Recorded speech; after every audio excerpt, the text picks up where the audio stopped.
Now, let's head over to North Africa, where Egypt's stock exchange cratered in Tuesday trading. The main indices fell by over 3% due to fears that corruption charges against government officials could in turn hurt the country's investment environment. The Agriculture Minister, Salah Hilal, is among those who've been arrested on corruption charges.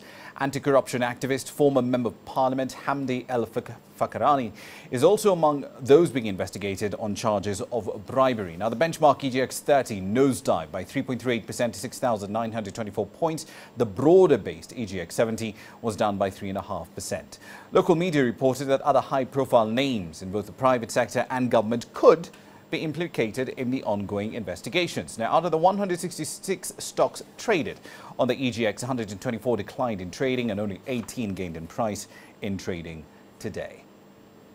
Now, by all accounts, that's a pretty dismal advance decline ratio. Let's find out exactly what happened. Yasser Kim is live in Cairo tonight. He's got more details on this story. Yasser, are there any facts to support this theory that the corruption probe that has snared the agriculture minister also has some private sector players involved as well? Yes, the other accused are actually from the private sector.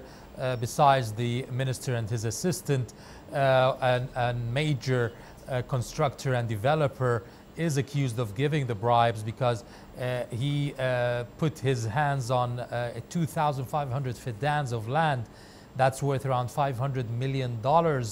And the minister's role was to try to legalize the ownership of this land to the private businessman, land owned by the government.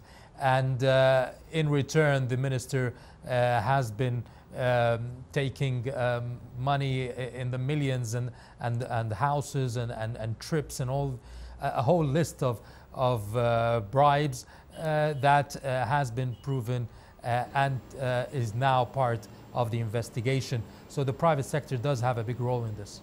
Indeed. You've covered the Agriculture Minister, Mr. Hilal, there in a lot of detail. What are charges is the former MP, Hamdi El-Fakarani, what charges is he facing and what sparked this probe in the first place? Give us some context to what's going on. Yeah, Hamdi El-Fakarani, well, he was a respected and popular person for claiming to be an activist, anti-corruption activist. It's a different case. There are two different cases.